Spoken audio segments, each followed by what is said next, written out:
Hello, Funjelah listeners. We're back with another episode. On this week's episode, we have one half of Johnnyswim. My friend, Bonzo, oh my God.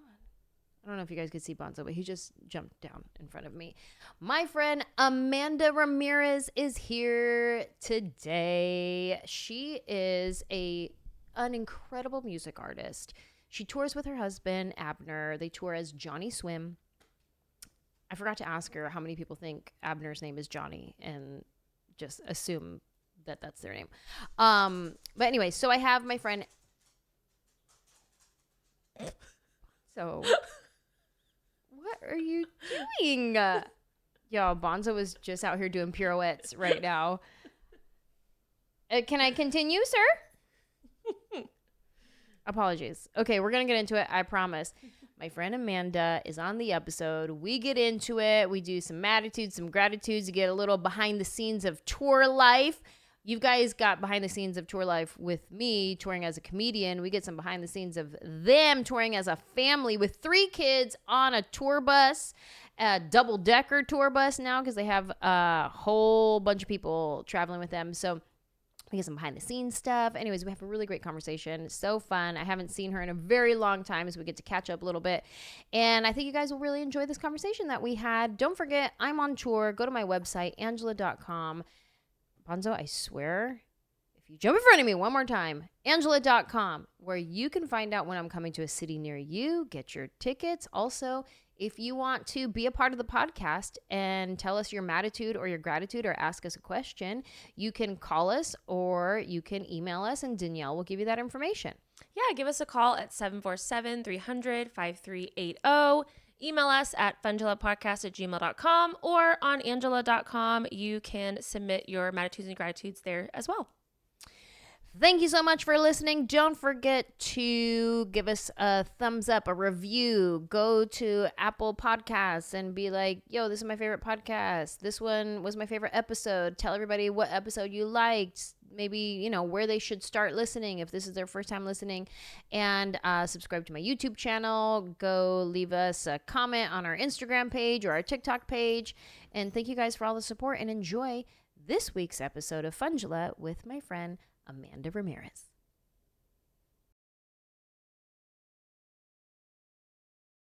And of course I was nervous about it leading up to because it's an unknown. I'm like, right. Oh my gosh, and we're potty training. Like, what's the bathroom? No, Is she going to want to go? Yeah. Like, and it was great. If it didn't take so long, I'd prefer that over flying. It was so chill. I know. I love it. Ugh. Like, yeah. I mean, you go overseas and you're like, there's so many options for trains. How do we, I guess they're doing a high speed from, I think maybe New York, DC, Boston or something like that. Amtrak, but it's still like not quite as fast as like the European ones, but I guess it's like, a little bit faster. So I took the train home. Yeah. And then when we got here, Manny was unloading the suitcases and then he threw his back out. So that we're both super like gimpy with our backs and we both went to the chiropractor this morning and And what did the chiropractor have anything? Stretch. Just stretch. Okay. Girl, you're in your 40s. Well, who you think you could just wake up and Guys, go? I already know what my attitude is, and it does involve age. You think you have the audacity to just wake up and start walking? Right. 100%. What, like, literally this is my issue. This is what I'm mad about. Real. Let's do it. What's your attitude? My attitude is, well, specifically I think perimenopause. Mm-hmm. It all goes into the whole aging thing because, like, what do you mean? Yeah. What do you mean that I used to be able to like have a good time and like sleep it off and it's fine, and now if I eat too much spinach, heart's literally spinach gives me like a histamine reaction, and I'm not like, healthy food. Like literally, I can't do anything. I'm like the most boring person. I'm like the list of things that I'm like not supposed to eat and not supposed to do because I'm just like old. But I think that perimenopause thing it throws things off because I think before, in my 30s, sure.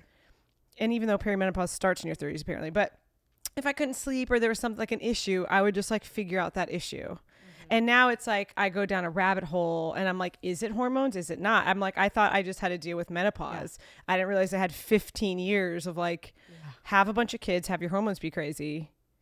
And then have another 15 years of like your hormones being crazy and like nobody really knowing. Yeah. So that's what I'm mad about, because I feel like it just confuses all the health things. And I'm like, I just want to feel good.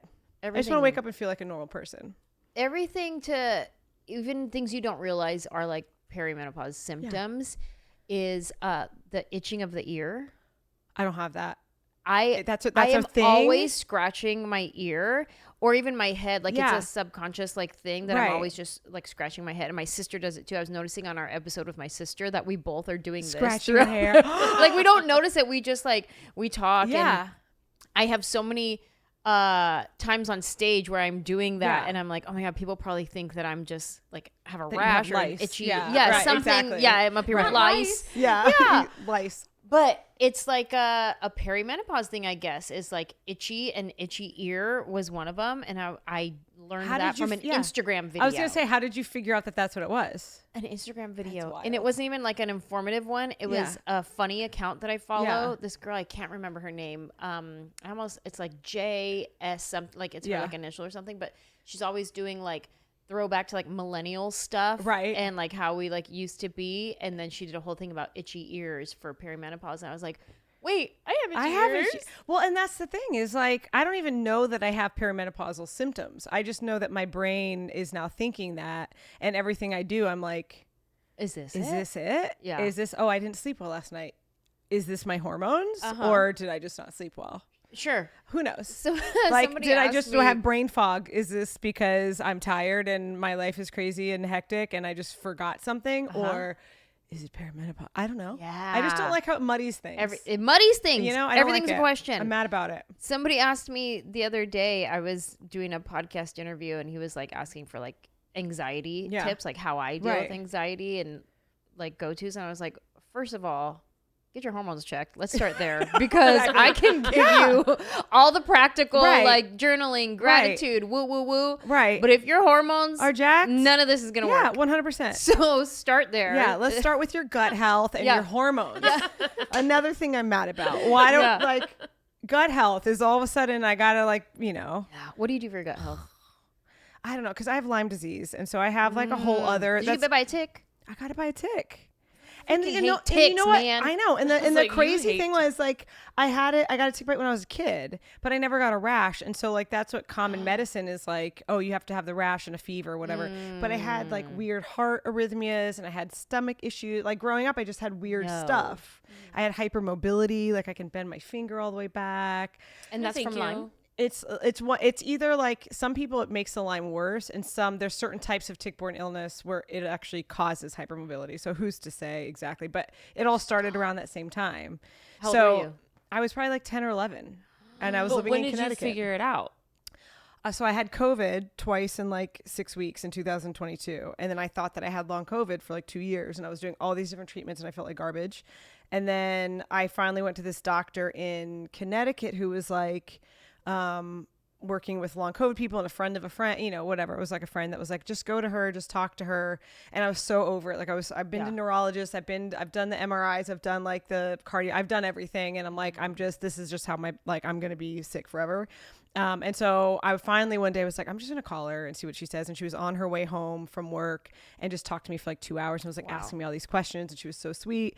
And she was, by the end of it, she was like, I think you should get checked for Lyme. And so we did all the blood work, and we did blood work that corresponds with COVID and like, you know, overactive immune system and like all this stuff. And then of course what came back was like, I had like high levels of mold and Lyme. And she was like, yeah, so like the COVID just jacked up your immune system to where that stuff could like come back. But she was like, you had all these things leading up to it. Like, you know, you had clues. So you had Lyme this whole time, since you were a kid, you didn't know. And I had all these issues, but they would come and go and it was like kind of fine. So once I started that, but the hard thing is like, Western medicine still doesn't really like, they're like, you know, like I have friends who I love deeply and they're like, you're getting, you know, they're just going to take your money from you. Like, it's not a real thing. These aren't real things. But I'm like, well, it's working. Yeah. So the not real thing is really helping. Yeah, exactly. Like, it's helping. And then also I'm like looking at my labs. I'm like, what do these mean otherwise if it doesn't, you know, say what it is?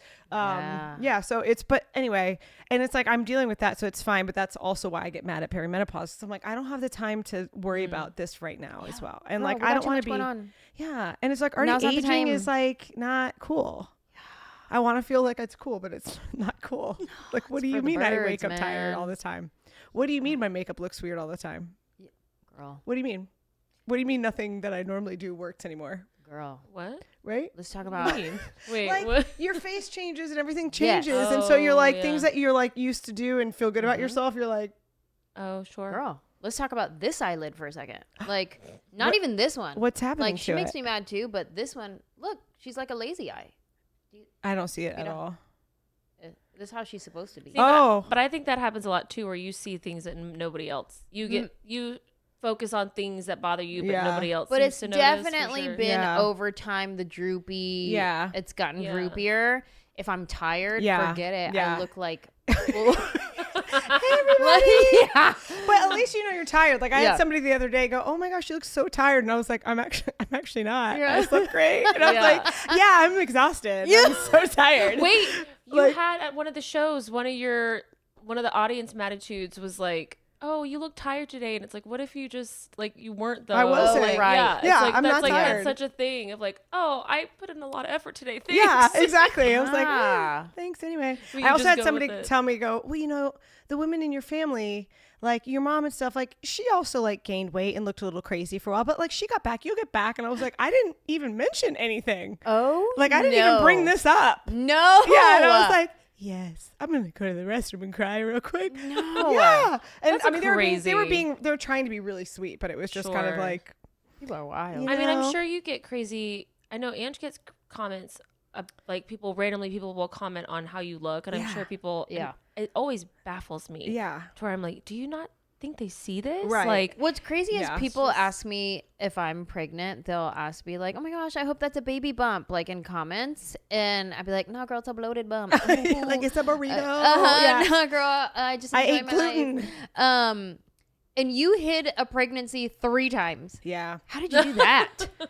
Well, I mean, I don't know how much I hid it well. You know, I think like in shows, I just didn't post about it. So it wasn't like I was like, you know, walking around like with stuff like carrying something on stage. So like, no, you know, like they used to do in Sure. sitcoms, you know what I mean? Yeah. Like, I just didn't post about it. Oh, okay. And I would try to wear stuff that was like drapier. So like, because Uh-huh. of that, because I'm like, I don't need comments. Uh-huh. And like, you know, Did everybody's people doing their comment best. during those times when you were pregnant but not posting about it? They, after I had the baby, they'd be like, "Oh, I thought during one of the shows that you looked," but every so often I still get like a comment of like, "Oh, I think, are you hiding another one?" I'm like, no. No, I know I pulled that trick on you I a few know, times, exactly. but it's beginning to Definitely backfire not. right now. Exactly. Like, maybe I should have just told everybody right away so that nobody thinks I'm going to hide it again. But yeah, it was just nice to have, I think with Joaquin, with our oldest, we like announced it at like 24 weeks or something.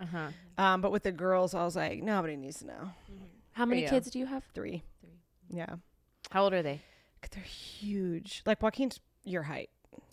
I see the pictures of He's- him and I'm like, wow. Bruh. He's It's like, come a long way since toddlerography Yeah. that we used Yeah. to do in your guys' living I know. room. We would like let him dance and then we would follow his choreography. Well, you're not that tall, so. Well, You know what? you know, as we were saying about commenting on people's bodies.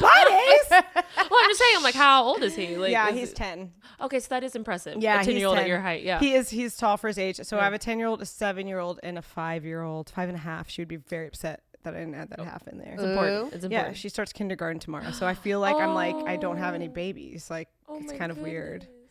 I know. Oh. I'm like, Is she excited? she's questionable. She's kind of like, she's excited. Her best friend from preschool's in her class. Cute. So she's excited about that. Uh-huh. But I think in general, she's like, I was kind of chilling at preschool. Like, I Yeah. kind of knew everybody. Yeah. She's Everybody. like, but I like it here though. Yeah. So, and I think like she was really close to a lot of her friends there. So it's nice that her best friend's going. But we're excited to have one drop off. Ooh, nice. Just one. Yeah, one Yeah. drop off. And then, but I feel like once they start kindergarten, it just goes by so fast. Man. It's like you drop them off and then all of a sudden you pick them up and they're your height. Yeah. Hilarious. I You know? starting potty training Yeah. was How's that emotionally going? hard for me. Really? Yeah, because I was like, No diapers? that's my baby. I know. Diapers is baby. I know. And now you take away diapers. I know. Now that's not baby. Yeah. I was having a real Uh-huh. hard time emotionally with that one. And then also the anxiety of the unknowns, of course. Right. Just like, oh my gosh, and then we were traveling right after. We started on a Monday. Girl. We got on a train on a Friday. Like, Girl, don't I know that? I know that life so oh well. my gosh. Yeah. But then she's doing great. Yeah. You know, like she's doing a great time, and she's doing a great job. It's a great time. She's probably having a great perimenopause. time. Ugh. She's probably having a great time. She is probably. Yeah.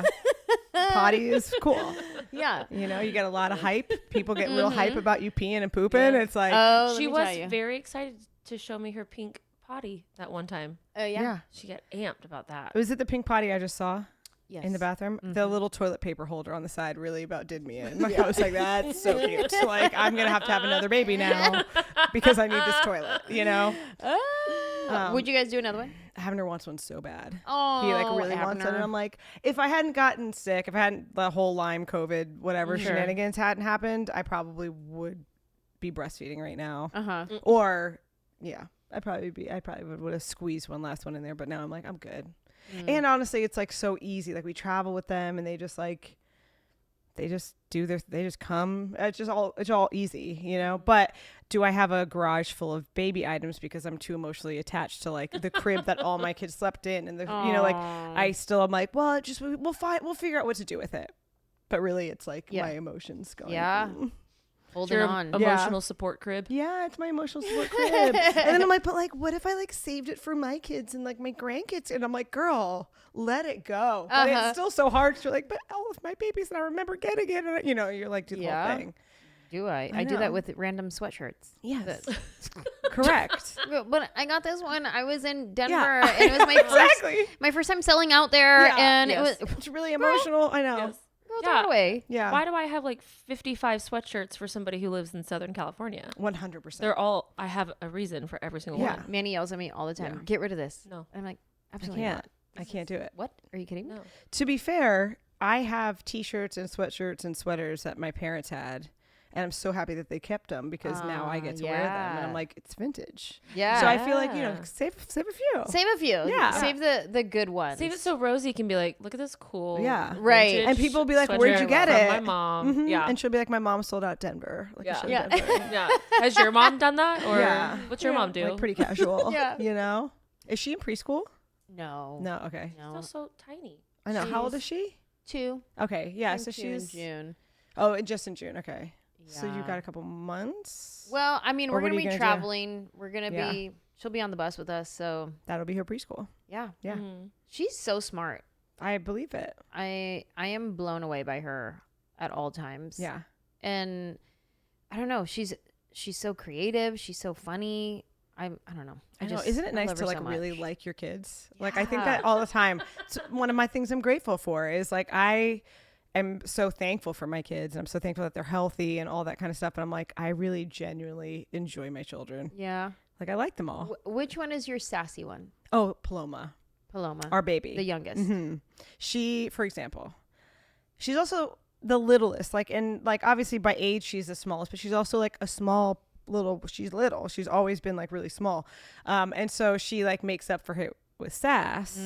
But like for example, the other day, you know, we'll cut like kiwis up and they'll just like scoop out the kiwi with a spoon. Mm-hmm. So Abner like cuts a kiwi for, you know, gives one to Joaquin, gives one to Luna, gives one to Paloma, and all the big kids are like, thanks, Dad, you know, and they're like all happy. And Paloma just looks at it for a while. She looks at him and she's like, she's like not even, she's just kind of like grimacing, but she's just like not saying anything. Looks back at it, picks it up and just throws it across her. Like chucks it as hard as she can. And Abner was like, oh my God. Like he was like terrified. I was laughing because I was like, and she was like, I don't want it. And Abner was like, well, you can just tell me you don't want it. Like, and she was like, but I don't want it. Why did you even give it to me if I don't want it? Like you didn't even ask if I wanted it. And Abner was like, pick it up. You know, he's like trying to get her to like crawl under the oven to get it. And I'm like, Crawl under the yeah, oven. I'm like, what are you gonna, like, she can't reach under there. And he's like, well, she should pick it up herself. I'm like, how? Like, what are we gonna do? Lift the oven up? But I kind of appreciate it because I have this thing where like I like a little bit of talk back. I like sass. And I think it's because so many kids are raised to like not talk back and, you know, you don't say that to me and go to your room and whatever. And like, yes, they need to learn how to talk you know, with kindness and all that kind of stuff. But also I want them to fend for themselves. Like I don't want them to like, if something is wrong, or especially if a grown up is telling them to do something that doesn't sit right with them, I want them to be like, I want them to throw the kiwi. Yeah. And so I kind of like, I'm always like, let's find a better way to express ourselves. But I'm always like a little bit like, good. Like, I don't want you to be, I was a pushover. I was like, if somebody told me to do something, they told me I had to do it, and I feel weird, you know. And so where's her sass come from, do you think? I mean, she's Black, Italian, and Cuban. So ta-da! It's actually like, I'm shocked that the other two aren't full of sass, you know? But I think she really, she reminds me of my mom without trauma. My mom had a lot of trauma that I think also came from like that kind of really strict upbringing and whatever, you know, and I guess whatever her life was. But Paloma reminds me of my mom without the trauma. Just like a lot of, she's very whimsical. She knows her own mind. Yeah. But so I kind of think it's from my mom, but who knows? Well, it'll be good then with all, well, Joaquin probably won't be at the same, he'll probably be too old by then. Yeah. I was going to say all three of them at the same school, so Paloma could keep an eye out for them. Oh, yeah. I mean? It's true. It's true because Luna, my middle daughter, is like, especially if somebody's mean to her, she's like, oh, like, why they must be upset, so I'll be nicer to them. And we're like, Luna, you don't have to be, you know, she'll kind of go the other way. And we have to tell her all the time to like, you know, people shouldn't talk to you like that. Like she'll draw her friend, like there's one friend, she'll draw her picture and the friend will just rip it up. And she'll be like, you didn't try that hard. And Luna will be like, I'll try harder. And I'm like, no, you will not try harder. So she's also the one that like, if something happens to me, she'll just come up and she'll go, Mommy, I'm so sorry that happened to you. And she'll just sit with me and like rub my shoulder, and you know, she's like so sensitive. So it's a good balance. I think Paloma will literally. Like I said, I just like my kids are really cool, and I'm. It's like really one approach is like kill him with kindness, the other one is like kill him. Yeah. Exactly. And you kind of want both, you know. Yeah, it's like kill him with kindness. If that doesn't work, call me. Yeah, exactly. I got you, and I have a kiwi, so and it's gonna hurt. And I have a kiwi. So don't mind me. Yeah. I'll chuck this thing at your head. Tell me about last thing about your kids, about Joaquin's little personality. Like he's grown up now. Yeah. Like what's he like? He's also sensitive in like the best way. Like, you know, because you don't want your kids to be your therapist, but he could 100% be my therapist. And he has like walked in where I'm like crying and I'm having a bad day, and I'm like, I'm okay. Like, don't worry. I'm just like, I got something in my eye. And he'll just sit with me and he'll just put his hand on my leg and he'll be like, Mom, cry all you want. I'm right here with you. You don't have to worry about it. Like, as long as you know that I'm here and I'm not going anywhere, and you can just feel whatever you're feeling and know that you're safe and I'm right here with you. And I was like, because he hears you say that. Like, yeah. And then I'm crying for another reason. Yeah. I think his school, they have a thing at their school called a class called How to Be Human. And they just really talk about their feelings and how to support other people's feelings and all this stuff. And so he's real like, but that's kind of like his natural way anyway. But he's also like a class clown. He's really funny. He knows he's funny, so that's like a little bit of a problem for me. Sometimes I'm like, calma, you know? But he's really smart, and he's really funny, and he's really intuitive and creative, and I mean, he's just like, I always am like, he's the coolest kid. I mean, I know he's mine, but are they interested in music or singing or anything? Who knows what the girls, you know, they do be dancing to a lot of Zombies and Descendants, which you haven't gotten into yet. It comes up on the playoffs every now and then. Yeah. I usually skip it though. Yeah. Well, I did too. Those days are long gone for me. But they're always singing and dancing. And Joaquin is always listening to music, but he's like, I think he's like shy about singing, but he likes to write stuff, and he likes to like be with us when we're writing and like give his 2 cents and stuff. So special. It's real cute. That's like really special. I really like it. Give me another gratitude in your life.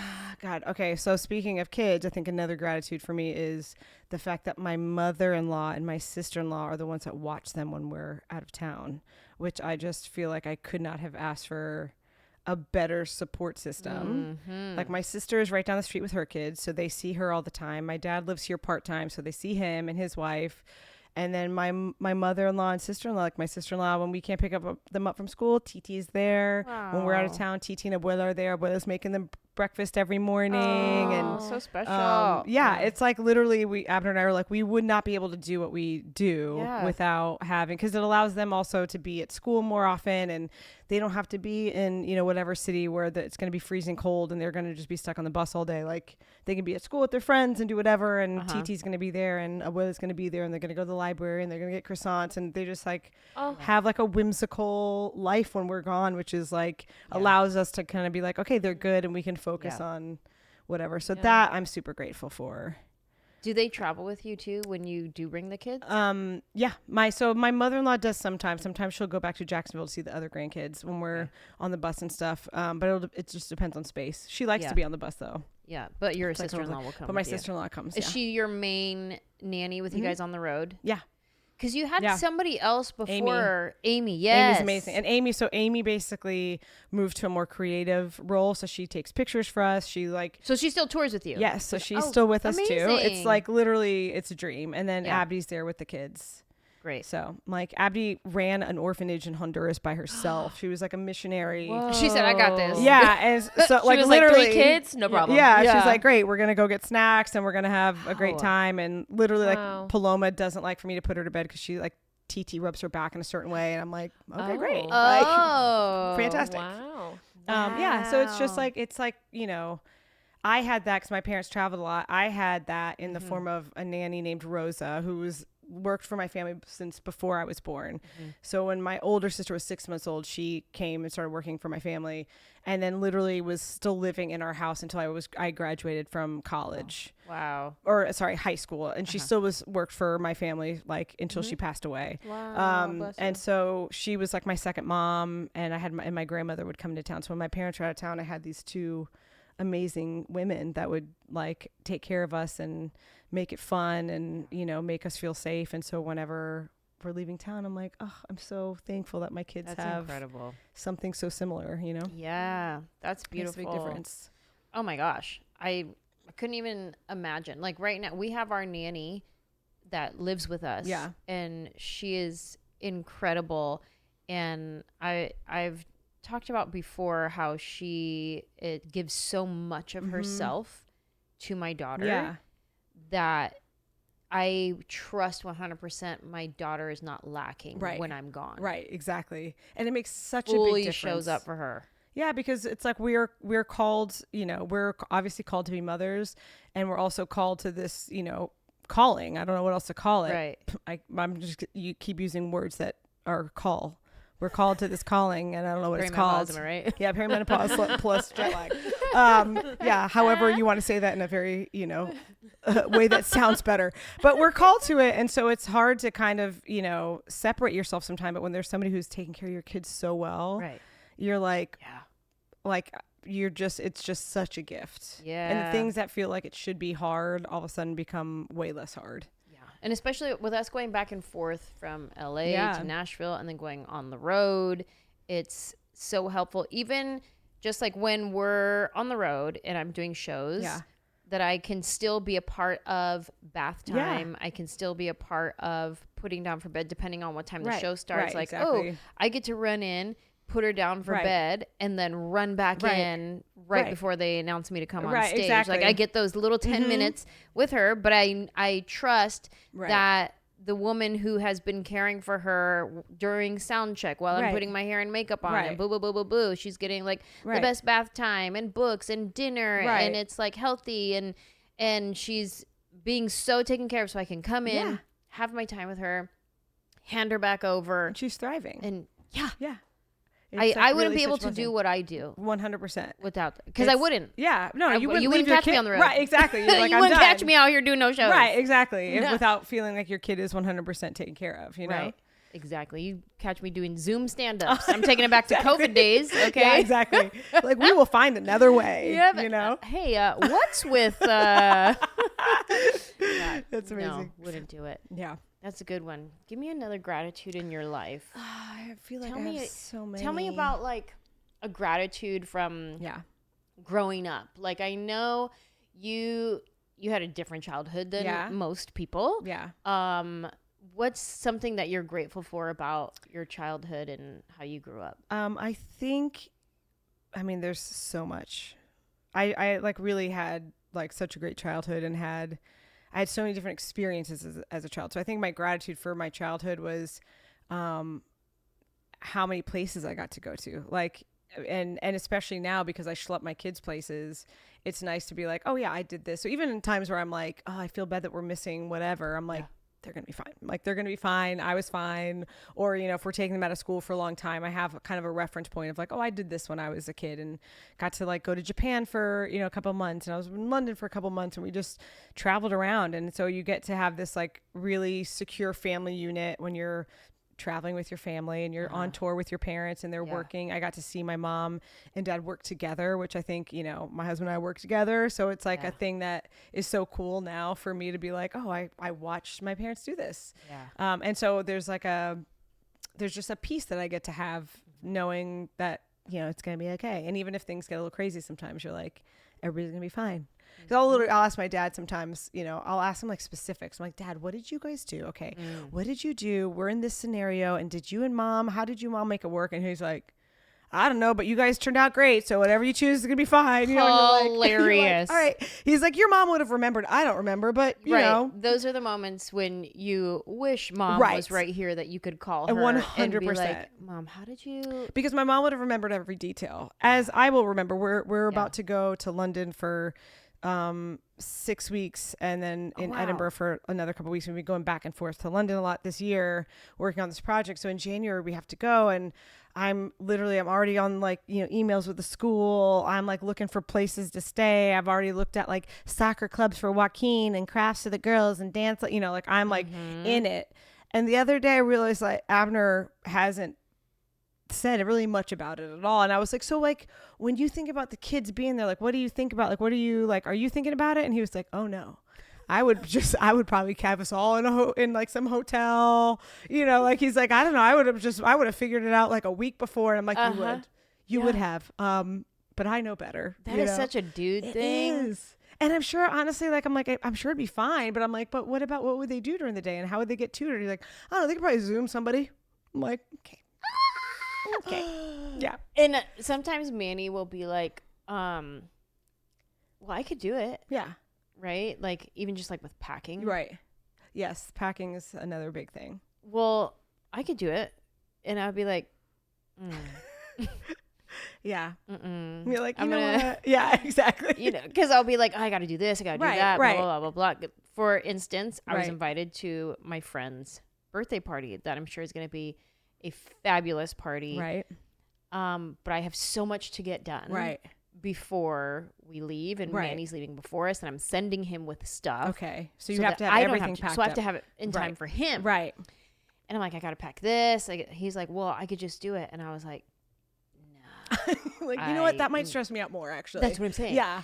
And I'm like, 100%. No, I'd rather just carry all the weight of this task and just do it myself. Because you also probably have a system at this point. Like, you have your system. Right. But then sometimes I'll go, well, just give me a list. Yeah. And I'm like, that's not easier. I know, exactly. Because then I got to make a list. I got to make a list. I got to figure out. And then you're going to ask me where things are. And then I got to figure out what things are. And then once it's packed, then I'm going to ask you where something is. Right. And then you're not going to know. Right. And then now I'm going to get frustrated. Right. So, you know, just let me stress. I'm like, do all the other things. Just do everything else that's on the list for me to do. Yeah. But I will pack I know I pack all of the kids still.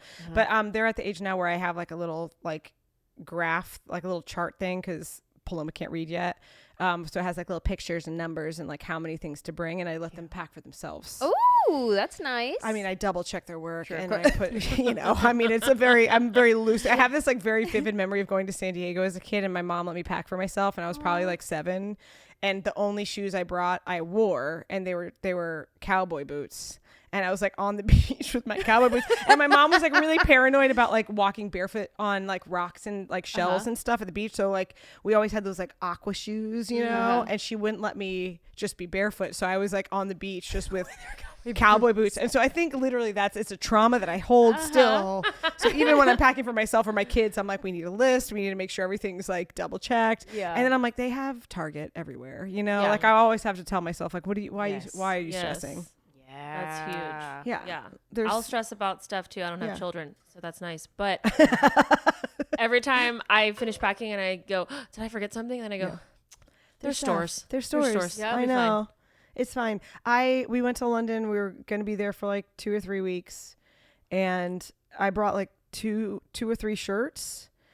Don't know why I thought that'd be enough. Were you backpacking? Like, yeah. Like, what was I doing? Like, what else did I put in there? But I had, it was like in the winter, so I had like all these sweaters and stuff, but I didn't have like shirts to put under these sweaters. And then we had started the trip by going to New York with Joaquin for his 10th birthday, and we did laundry at the apartment we were staying at. And Abner was trying to pack up Joaquin to help me, but packed up one of my 3 shirts. Oh no. So I was like in London, like, well, I mean, I'm just gonna wear the same like shirt over and over again, and like the hotel didn't have laundry. It was like a whole thing. Yeah. But I was like, it was fine. Did I smell? Maybe. Yeah. But like, it was fine. Nobody. Also, they have stores. You They can have some, bought I one. didn't even go. I was like, I'm You're like, you'll fine. figure it out. Whatever. Yeah. I did borrow some Abner shirts. I was like, I'm fine. yeah, you know, I'm like, what? Like nobody's smelling. I got me. about 2 more I'm days just on this one. I yeah, exactly. I'm like, this is probably good. I think that's the thing with anyone who might travel a lot for work. It's like, I feel like at this point I'm like, well, I do this all the time. So Right. I obviously can back in my sleep. I know what I'm Right. doing. And then, but I also feel like you kind of do it in a fugue state. And then you get to your destination and you're like, Gosh. okay, that's a lot of pants. Yeah, exactly. Like, what am I doing? Tops. Yeah. Do you ever do the thing where, I mean, I think it's a very common thing where like clothes that you never wear at home, you just think like, I always pack things for tour that I'm like, I never wear this at home. And I'm like, what am I doing thinking I'm going to wear this? Why is it You even in know the what? closet at that Why? point? Like Yeah. legit. And then I'm like, I'll wear it for a meet and greet. And then I'm like, nah, girl, you're wearing the same jeans you've been wearing all week. I never wear this at home, but you know where I will wear Yeah. it? Boise. Boise. You know what I mean? You know what I'm going to do? I'm going to pull it out of a tour bus Yeah. and I'm going to Yeah. I'm going to iron it and wear it. Yeah. You're like, you know what? This Every feels time. Milwaukee, I think. Yeah. Like what am I doing?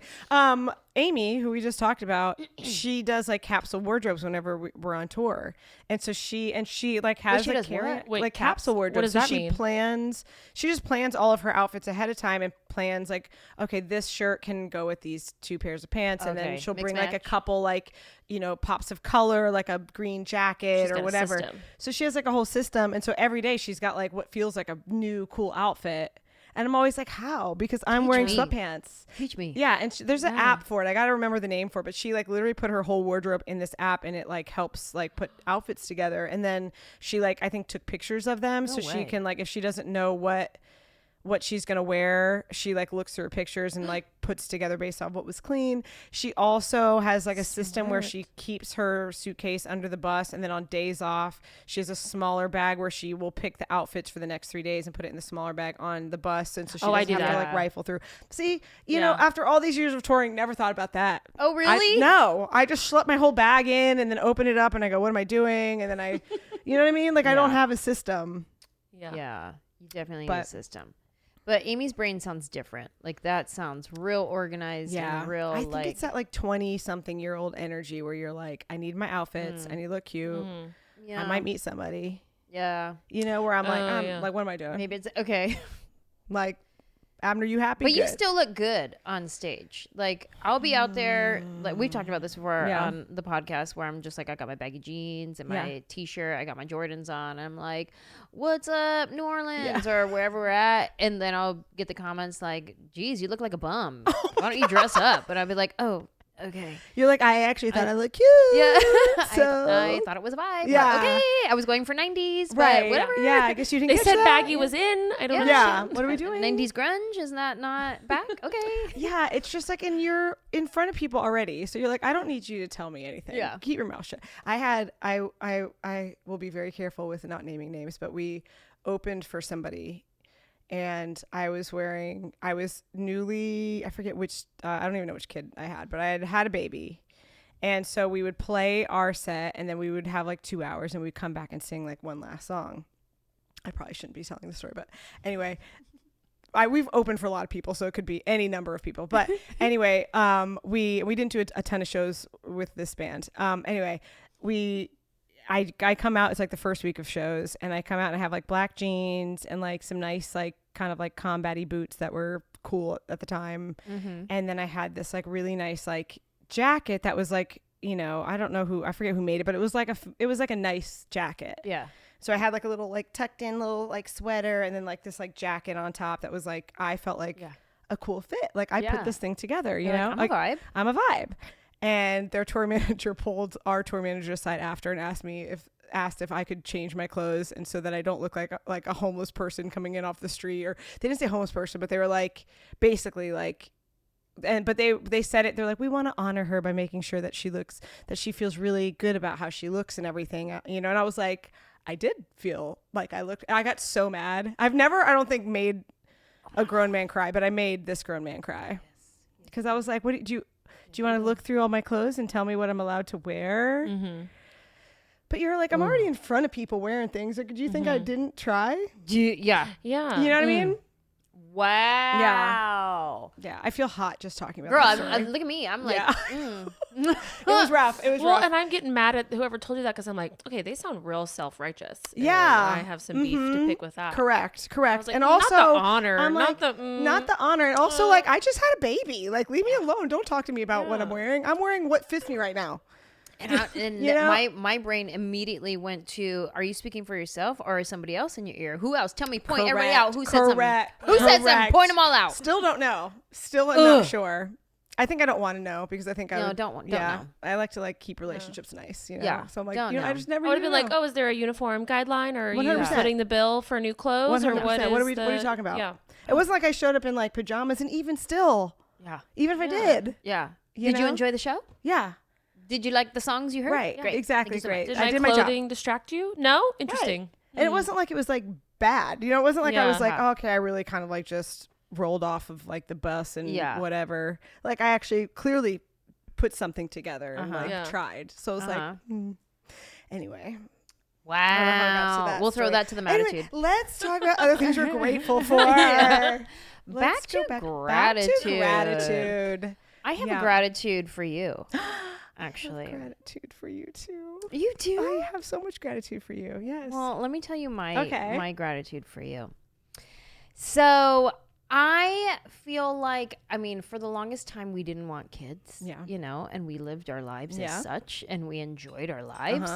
And then when the shift started happening in my brain and in my heart and my insides of like, wait a minute. Yeah. Did I mess up? Yeah. Hold on. Wait a second. Hold on. Should I have? Right. Wait a minute. And I started like considering. Of course, all of the fear and thoughts come to my mind of like, but how could we? How we travel here? We do this. Like, how could we even make that work? Woo, woo, woo, woo, woo. Right. And you and Abner have always been somebody that I've looked to. Because we be schlepping these kids. As people who have made it happen. Like you're touring, you're living your dream, and you have family and you do community so well. And just, I have always admired that about you guys tremendously. But when it came time to, can I be a mom? Is this actually? And then I would see you and how you do it, and you crush it, and you do it so well. And I mean, I wasn't about to have no babies at home. That's for sure. I wasn't about to be like, put up a little floaty boat and let me jump in. Right. But you have always been somebody that I'm like, well, let me ask Amanda what she's doing. And that's why, you know, I reach out to you often and I'm like, hey, what do you do about this? And how are you guys handling this? I love it because I have the same thing. Like that's the only way that I knew how to do it too, is having other people. And I had a friend who they had a magazine together, and I was like, I can't have a kid. I'm like, we travel too much. Like, where am I going to put it in the overhead? You know, I was kind of joking. And they just looked at me and said, babies are portable. And I remember being like that, kind of like ringing in my ear, but then still it's like, you don't know. And the only way that it works is community. The only way that it works is like knowing that there's other people doing it, that you can go, hey, how the heck do I keep a toddler in a bunk on a bus? Or, you know what I mean? And like, so that you don't feel like you're going crazy. Because otherwise it does feel like a daunting task. And all it takes is like seeing a few people doing it to feel like, oh, I could do this, you know? Totally. I reached but that out makes to me you. so grateful. Didn't I see you? I saw we were on the same flight. And I feel like I was pregnant at the time, but we didn't tell you guys. Right. Yet. I was gonna say we had just found out. I remember, like, I don't know if you told me or if I did the math, but I was like, they must have just found out they were pregnant on that. Yeah. Which is crazy. We hadn't even told people yet. Yeah. So it was definitely wasn't trying to be a 3A and B row conversation and be like, oh my God, how have you been? Guess what? Guess what? You know what I mean? Yeah. No, I mean, 100%. But it was just kind of like I didn't tell people, obviously, as you know, when I was pregnant. So it wasn't like, I'm not saying that to say that you should have told me. I'm saying like how fun it is that we actually saw each other right at the beginning. I know. And hopefully my children were behaving on that flight, because I can't remember. They were the cutest. Or after, because I remember at baggage claim. And then, because that's literally was my thought, was like, oh, I hope that like we represented schlepping kids well at the airport, that she wasn't like, no, of course you did. You show how it's possible and how, and kind of in line with what you were saying, like kids are taught to be like, don't speak unless spoken to and woo woo woo. You guys do a great job of letting your kids be kids. Yeah. And so no, they weren't wild and crazy. Right. They were kids. They were being kids. Yeah. That's important to see. Yeah. Like, it's okay to let kids be kids. Other people can have their own opinions.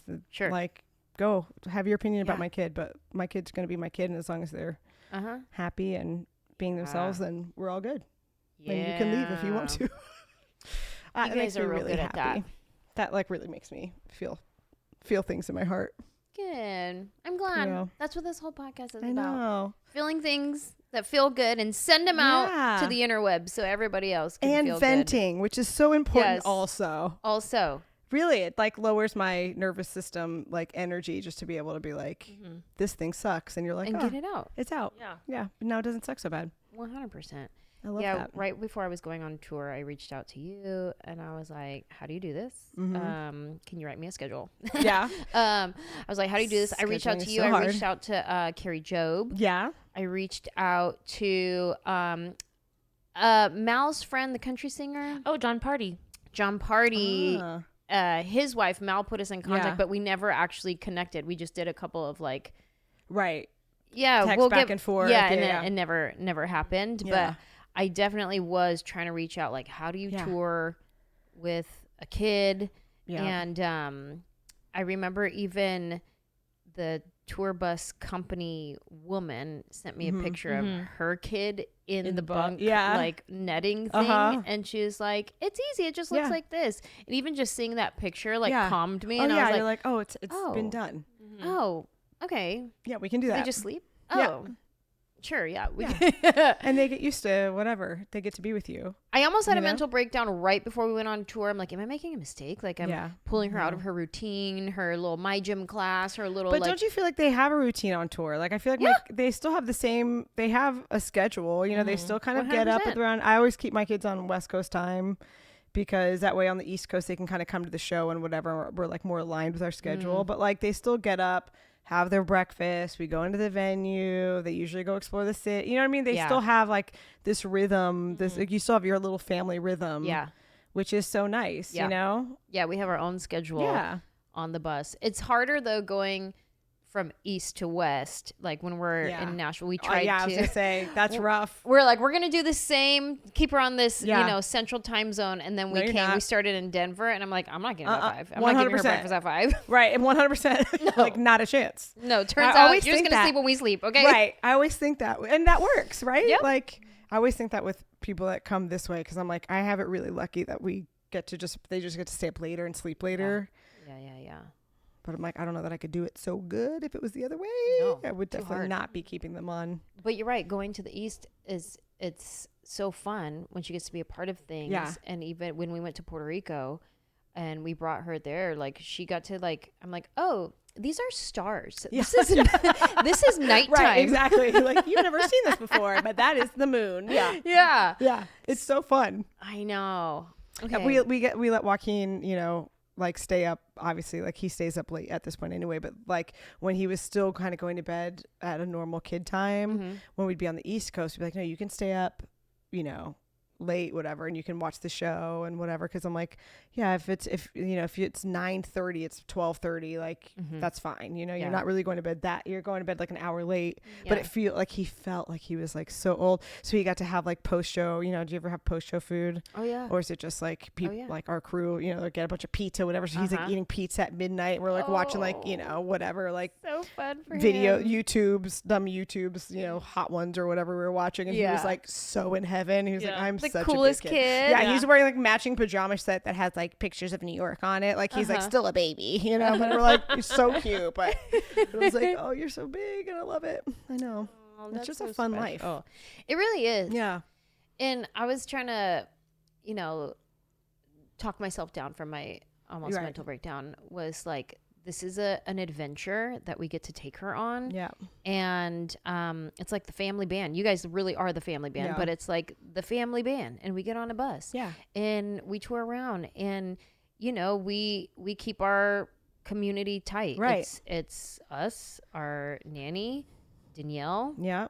My opener Mal, and my videographer. Yeah. And even the videographer was the newest team member to our team. Otherwise it's just us. Right. Yeah. Right. And It's that was a family. big decision, Yeah. was bringing this new person. Yeah. It's like you're interviewing them to see, can you do the job? But also like, can we be roommates? are you our vibe? Right. 100%. Are you our vibe? How do you feel about toddlers? How do you 100%. feel about It's a huge thing. meltdowns? Yeah.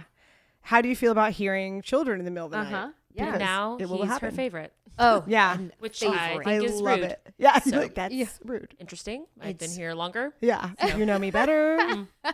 Yeah. It's always that way though. Yeah. We have a new drummer, and Paloma will go, I just want to come to the show. I'm like, do you want to come to the show? And she goes, I just want to come to the show so I can stare at Dom. And we're like, okay. Yeah. She's like, he's my best friend. I'm just going to stare at him. We're like, okay. Already. I'm like, I don't want to make a big deal about that, but Abner and I are like, yeah. you know, right? But he's on Danny Go. You know, do you guys ever watch Danny Go? It's like a kid YouTube thing where they do dancing and singing. And he's really also on it? on Danny Go. So she's like, Oh. she has like, you know, She's a obsessive celebrity. eyes. Little starstruck. Yeah, for her, yeah. Yeah. She's like, yeah, Danny Go. I know you from my TV. Yeah. Interesting. Rosie loves our videographer, Yeah. Alex.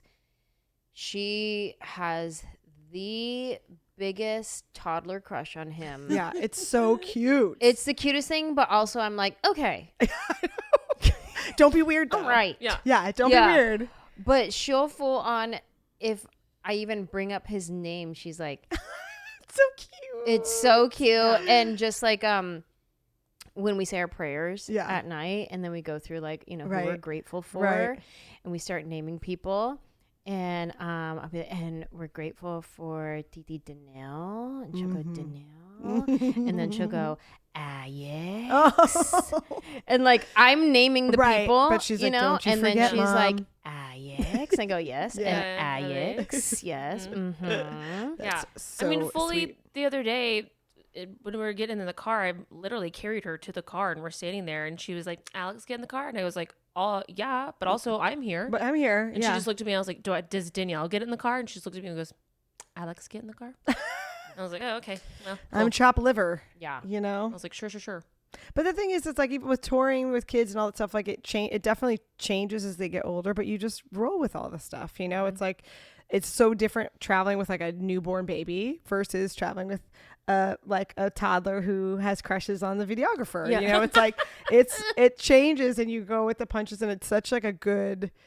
I feel like it's such a good lesson, especially for people in the industry. Yeah. Because it's so easy to build our entire lives around us because, you know, what we have to do and we have to perform at night and this is how everything has to go. And it's so easy for it to just be about us all the time. You know what I mean? Especially on, maybe not at home, but like on tour, it's about us. It's about our meet and greet and our thing, and everybody's catering to us because we're the show. Right. And so it's so nice to kind of have somebody to keep you humble and be like, no, it's about me. And it's good for, you know, it's like not even them doing anything. It's just a constant reminder of like Snacks. exactly what's Mommy important. snacks. Because even what you were saying, like going, like being able to run back and like put her to bed or whatever, like that's always like some of my favorite memories are going. And also I hate talking to people after shows. Like I really like have like this vulnerability hangover after performing to where like I need a solid 30 minutes to like not talk to anybody because I'm like you just watched me do things in public and I'm weirdo like that. Okay. Abner's not. Abner's like, yeah, did you see me? Let's go did shake you hands. like it? Yeah, like let's shake What hands. were your And I'm thoughts? like, "Ugh." Right. He's like, tell me everything you liked, and you're like, I'm like, never talk to me again. Like you may as well have just like seen me shower, you know? And so, but like being able to run off stage and just like cuddle the kids and let my nervous system come down. I'm like, oh, what a dream. Like, what a dream, you know? What's funny is I had thought you guys did an Instagram account called the Touring Toddler. Yeah. Loved it. And it was just it like, was fun. you know, documenting. There was like just documenting your guys' like life on the road, but then also like tips of like what to do and where to go and stuff like that. And I was thinking when we were getting ready to go on tour, I was like, I should hit you guys up about making it like a moving on to the next toddler, like touring toddler. You have our blessing. This edition, and then like take over the account. But then I really did think that, and I went through the account. I was like, nah, this is kind of like their childhood yearbook right here. Like I don't want to. But also, you can take interrupt it with, and now it's ours. But that could be a cool idea. I love that idea. Like passing it on, like, and this is like our season of touring toddler, and then we pass it on to like a different toddler. Yeah, I love that idea. I want to put a GoPro on Rosie and just set her loose. You know the ones that they put on like the kids' hats. Yeah, I've seen those. They just see their faces and yeah. Yes, can you do both angles? I've seen that where people have like, oh, here's my daughter's view of Disney World or something, or like 100%. A day in the life of tour. Yeah, and that'd be so cute to do that for Rosie, just because she's. I want to see her perspective. That could be fun.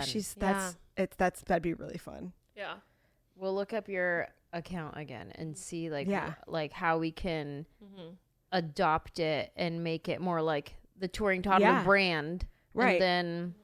No, it's such a comedy edition. It's such a good idea because also like the pandemic hit, and so then it was like, well, we don't have any now we're the toddlers touring anymore. Yeah, exactly. And then it was like by the time the pandemic was over, it was like, well, we don't really have toddlers anymore. Yeah, the toddlers are. I mean, it's going to be the teenage touring.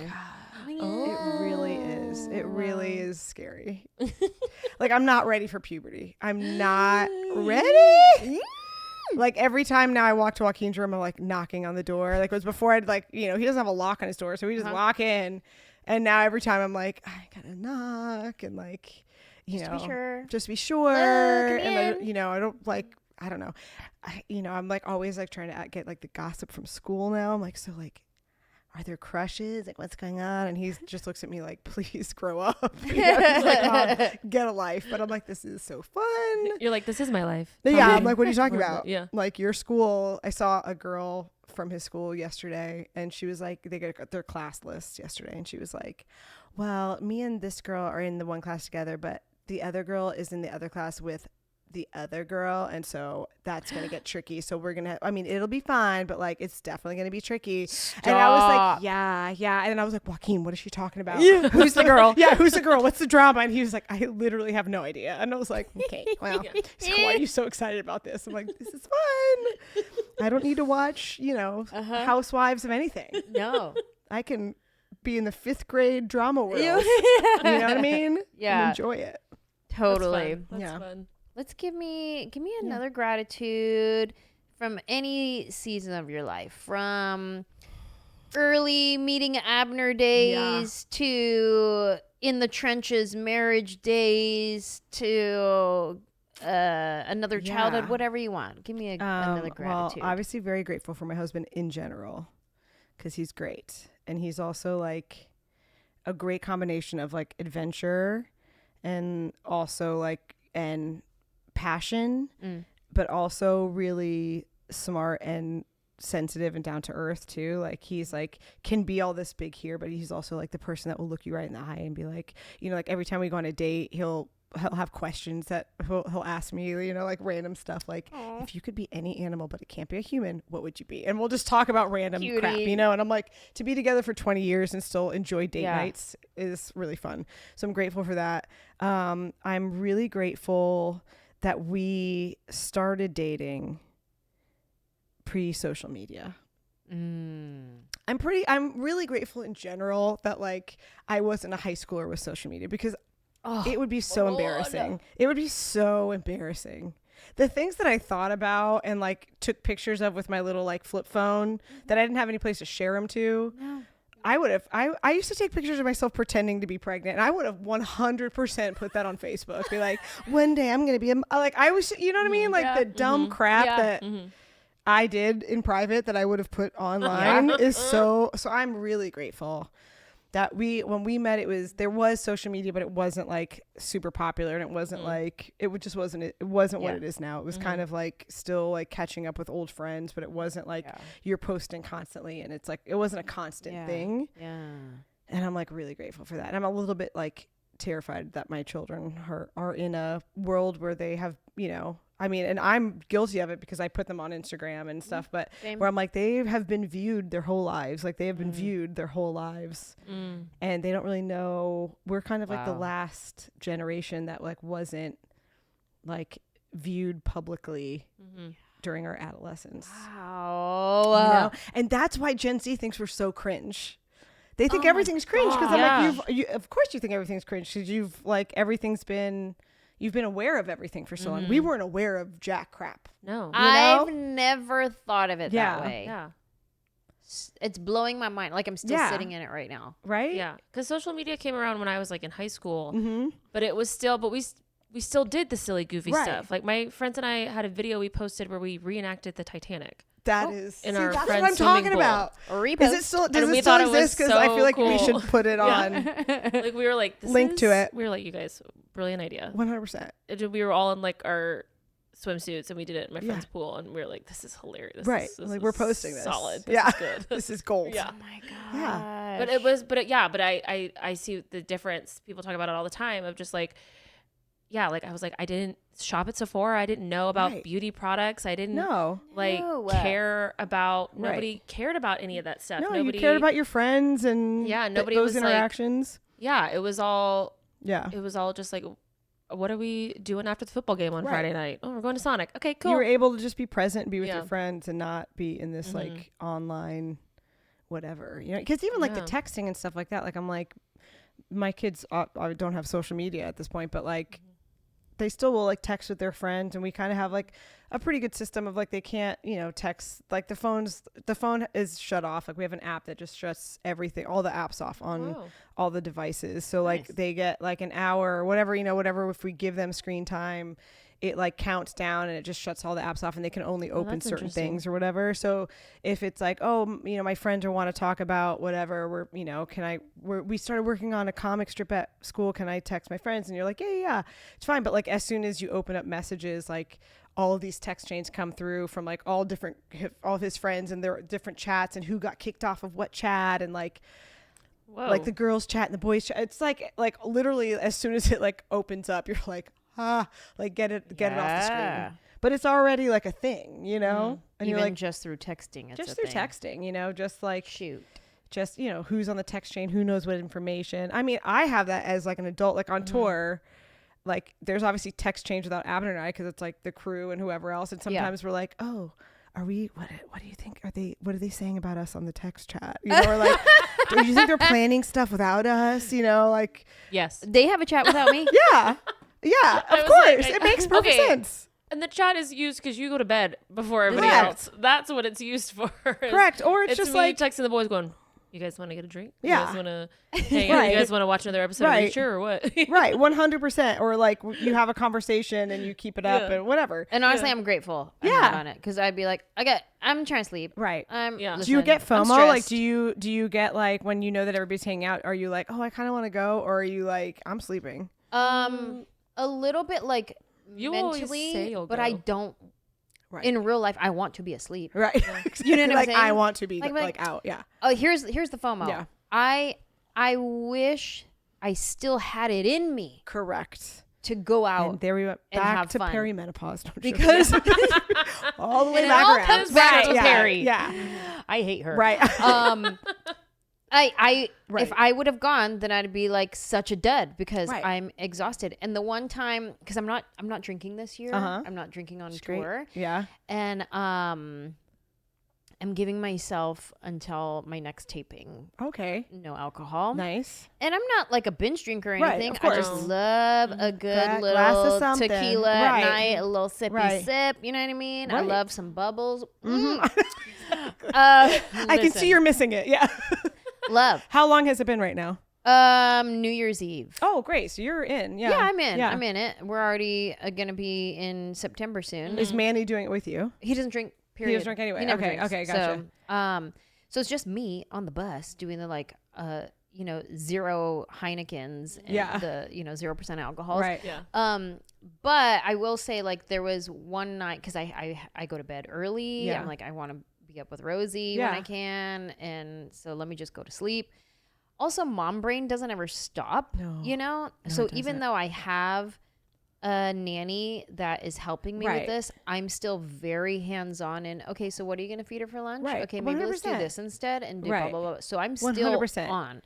So I'm like, let me just go even get just my groceries rest. on the bus or whatever. It's like, what do we need? It's always there. It's always there. So I'm like, no, I'm going to go to bed. And then there was one night where I was like, I have not been fun this whole tour. I'm going to go out with them. Like, I am just such a dud. Yeah. And we were in Austin, and they have some like cool bars that do non-alcoholic beverages. So, and then our friends that we went with, they don't drink alcohol either. So they're like, we know a place. Yeah. It's a cute little speakeasy. Yeah. You can get alcohol, and they make really good mocktails. It was super cute. Yeah. And so I was like, yes, let's go. So we went. Girl, I was so tired. I know, because we kept going, and you left. We went to other places, and you left after the first one. You were like, but you gave it a valiant effort. I did. Yeah, I did. I'm like, I'm here, I'm out, and I'm like, ooh, I could be asleep right now. I was like, I'll be honest, I thought you were gonna bail up until we left, and I was like, oh, she's going. She's actually doing it. She's doing it. We're here. Yeah. I mean, that's you did bail on all the other times that you said. You're like, I'm gonna come. And I was like, no, she's not coming. I have this thing where, like, because I was pregnant for so many tours or like nursing or whatever, and then I was sick for a bunch of tours, so like I was basically in my bunk the whole day. Because you had the Lyme and you didn't know? Because of the Lyme that I didn't know. I thought it was the long COVID. Oh, and also it was really fun because we didn't know what it was. I was like always on different medication protocols that would also make me feel horrible. So then I'd be like, but maybe it's making me better, you know? And I'm like, I've never felt worse in my life, but like, I'm like, I'm probably fine. It's probably going to feel better soon. It's worse before it's better, right? Literally it was just like, I'm just going to do whatever they say, and was like miserable.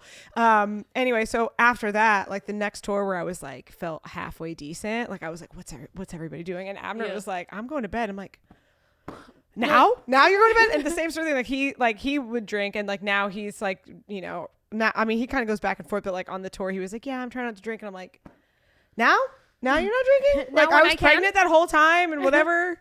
But you know what's really good is, do you ever have the Gia drinks? Oh, I've Let's seen get those. a sponsorship. Hey, I've what's seen Gia? those. I don't know it. They're so good. Sumac and chili is my favorite one. Wait, what is it? Yeah. Okay. So it's a non-alcoholic drink, but it's not sweet. So it feels like a cocktail. Okay. Good. Because it's kind of like a little bitter and a little tangy.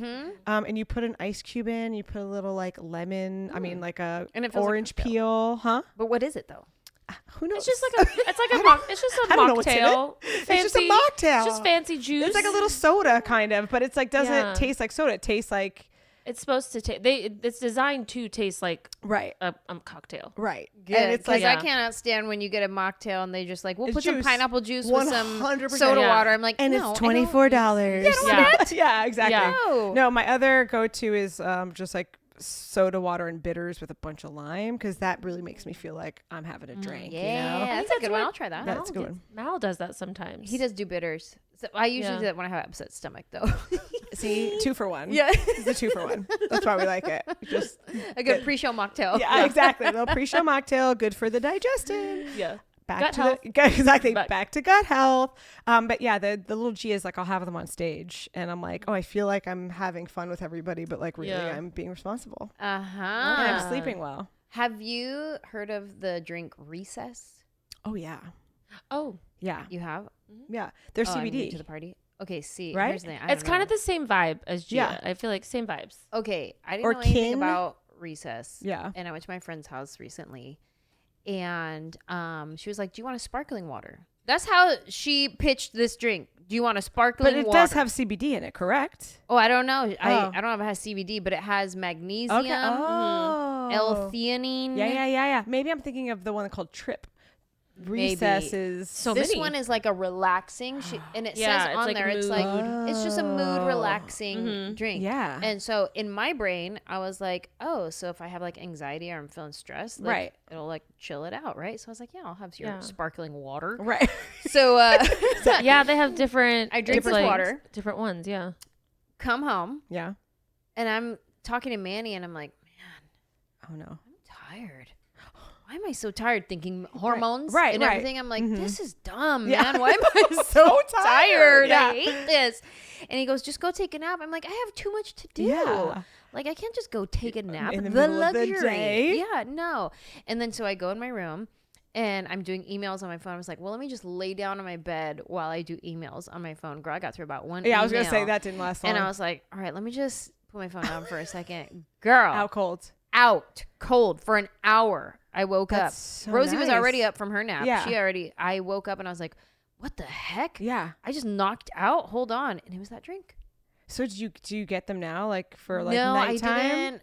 I should though. Like, that's a good nighttime drink. Because do you ever find like it's hard after like the show to like, that's my thing is sometimes I'm like, I'm tired, but also like my adrenaline's still up and I'm still like having to like I have to stay up for a little while because otherwise I'll just lay in my bunk like 100%. That's me. I should do that for the get some like on the bus. Yeah, I do the Gia on the bus. I'm always wired after the show. Yeah, I'm like wide awake. Have you seen this book called Mental Health and Touring? I think it's called actually Mental Health and Touring. What? It's very direct. I'll look it up. It's very direct, but it talks about like what's it about? Just kidding. So let me tell you what it's about. You'll never guess. But there's a whole section of like what actually happens to your body like after performing, and that everybody involved, this was my big takeaway, was that everybody involved, their cortisol was up for like I think 24 hours after the show. Like whether they were on stage or not didn't actually matter. It was like everybody's adrenaline, whatever, like all of their systems were off for like 24 hours. And so like it has this whole protocol of like try not to ever have more than 4 shows in a row because you need that day off for your body to reset. Otherwise you'll start tapping into resources and like all this stuff. I tell my friends all the time, every time, because this summer we've just been doing show weekends. Yeah. And we've always come back on Sunday, and my friends always have activities and I want to go see them, but I always tell them, I go, I'm gonna be a slug. Yeah. I'm gonna be a slug. Right. And some of the deepest naps I've ever had hit me on Sundays when I get back because it's like my body finally, the adrenaline just goes, it crashes so hard. I read an article one time, I think maybe a year or two ago, and it was a guy who was either a tour manager or he was a part of a tour. He wasn't like the performing artist, but he was a part of the team. Yeah. And he talked about how he was like, artists and people who go on tour have these like extreme highs, and then you literally go through almost like a depression and like an extreme low 100% when you come down. And he was like, and it takes a day or two to like self-regulate and get back. Yeah, that's what Abner had it really bad. He used to get like literally post-tour depression. Yeah, absolutely. And he would come back from tour and I would be like, thank God I'm at home, I'm in my bed. Like I was thriving. Yes. Like, journaling at night, you know, I'm like loving it. And he would just be like, I don't know what to do with myself. So he started baking. Like that's how he learned to make croissants and baguettes, whatever. Like he was like, I have to be doing something else because otherwise like the dopamine crash is so severe for him. It's huge. There was one time where he literally was like, this is going to sound crazy. We're like getting in bed because this is going to sound crazy, but can you just clap for me? And I was like, what? I just dead right now. He was like, can you just like clap for me and tell me I did a good job today? And I was like, babe, you did great. You did great. He was like, it is really upsetting how much like that's going to help me go to sleep. Like just getting that little boost of like, somebody's proud of me and they're clapping. Like I'm getting applauded. Abner. Because he's like, yeah, you go on stage and everybody applauds you and you're like, there's all this energy and whatever. And then you get home and you're like, what do I do? What do I do with all the energy?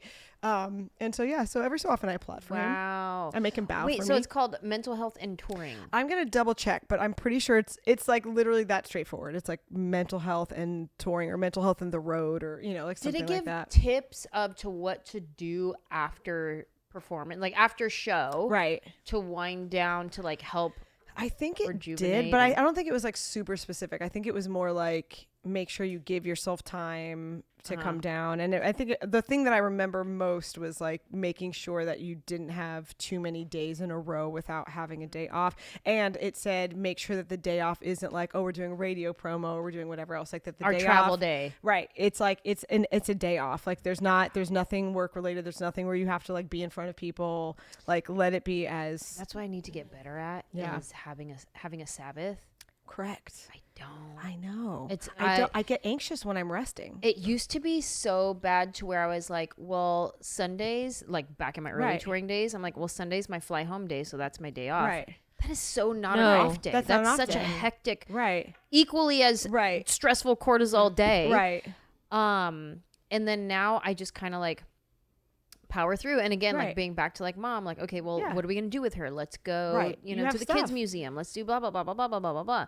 I really need to get better about I try a Sabbath. The hardest to that day after our travel day return, usually like a Monday or a Tuesday, which would be today. I try to keep it clear. If not, we've just got one thing. Right. Yeah. It's just so hard. I think it's hard when you have kids though, because that's the thing. It's like before I had kids, we would get off of tour. We would get home from like traveling and I would literally spend like a week just like binge watching TV shows. Mm-hmm. We'd skateboard to Trader Joe's. We'd ride our bikes. We'd maybe go see a movie, but like there was no pressure for me to do anything productive. Like in my brain, it was like, you just got off a tour.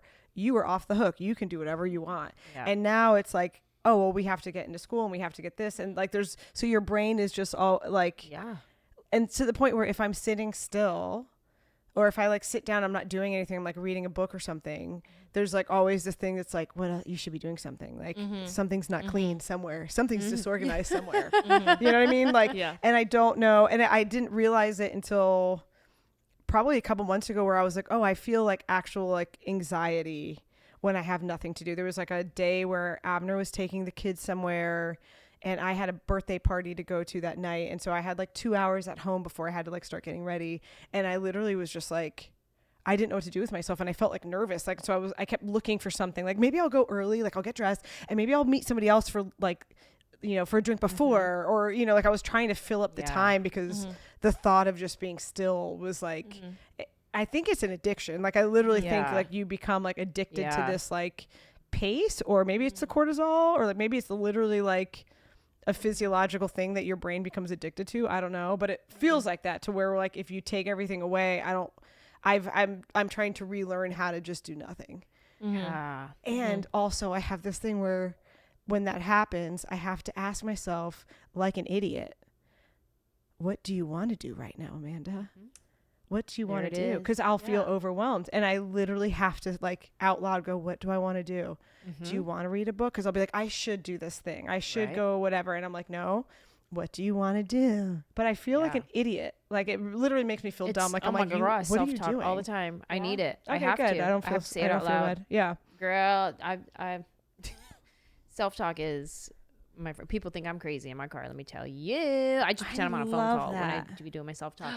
But that's so good. I'm so bad at it. I'm really literally my kid yesterday. I called myself an idiot and she was like, don't talk about my mom that way. And I was like, I love her. Sorry. But I was like, you're right. You know, like I don't want her hearing me say, I'm such an idiot, blah, blah, blah. Why did I do that?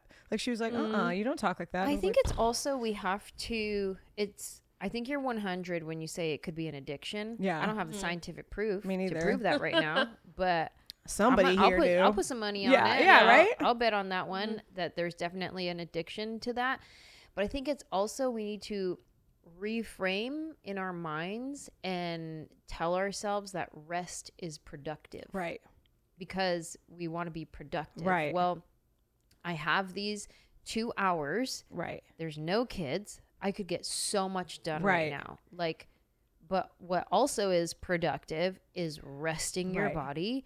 Even if you don't go into a sleep, even if you don't hit REM or any of that, even if you just lay down, put on a TV show, let your mind not think about something. Right.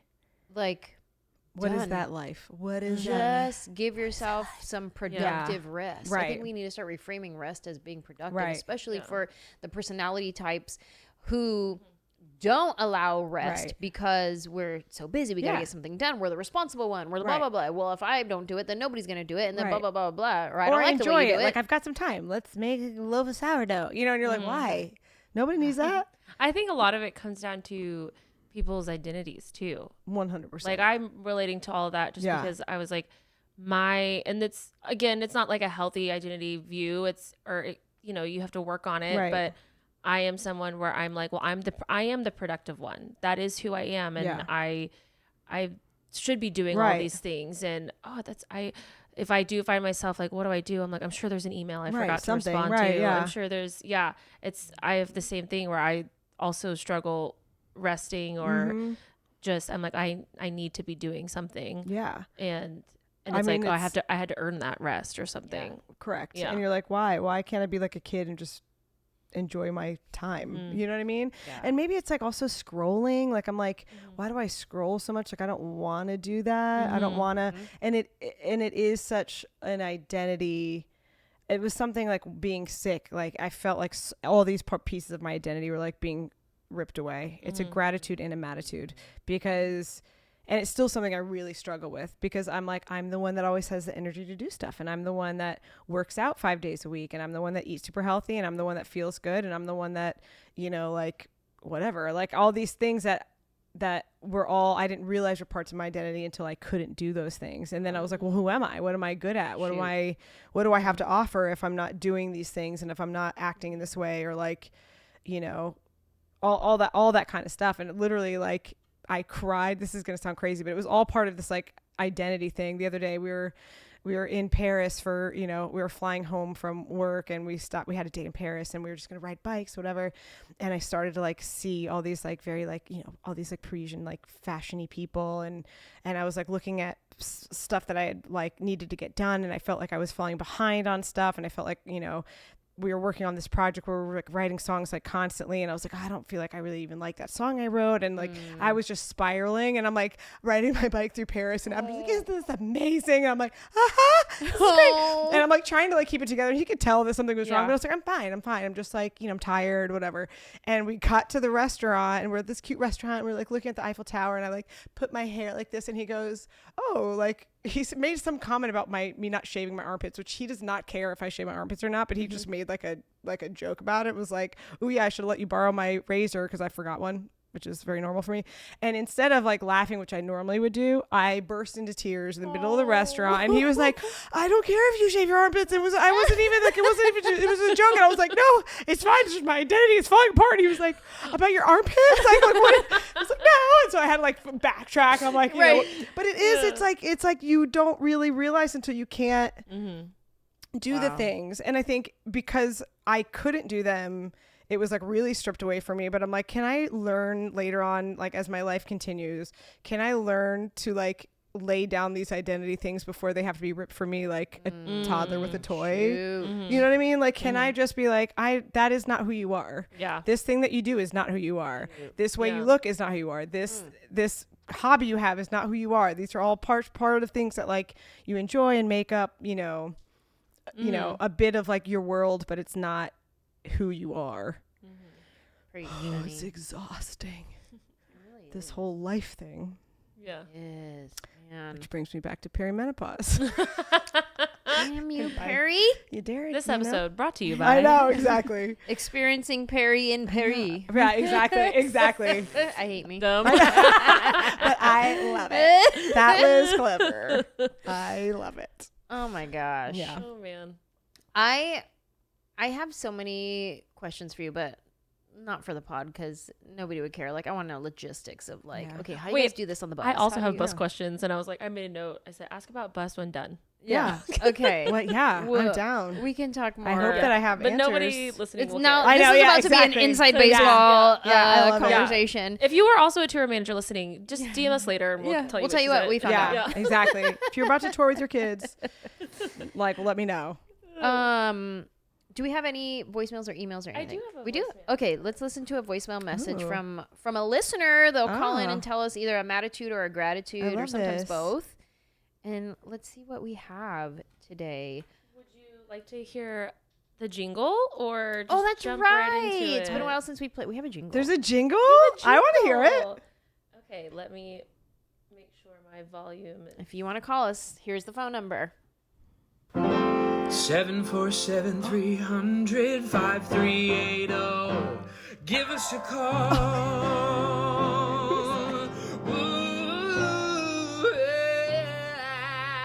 Who is that?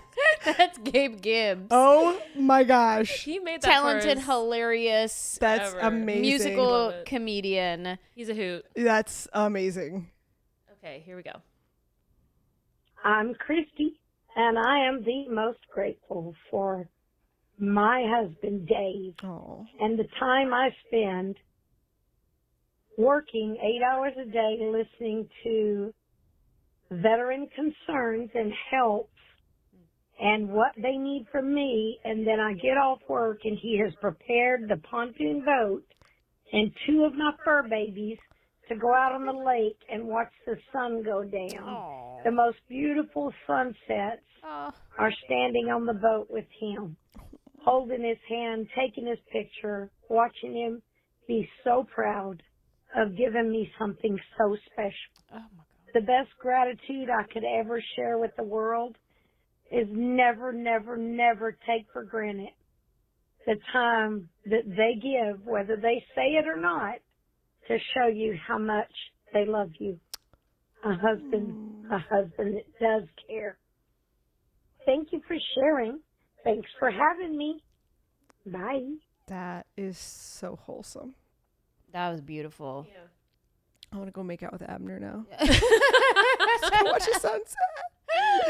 I'm sorry for not appreciating the things that you do for me. I love it. Where's my pontoon boat? That is so sweet. What was her name? Christy. Christy. Thank you so much, Christy, for calling in and sharing that. That really stopped me in my tracks a little bit. It was like I could visualize everything she was saying. Yeah. And I'm like, wow, that's beautiful. I was like, I want a Dave. Yeah. That sounds nice. Thank you for that reminder, Christy.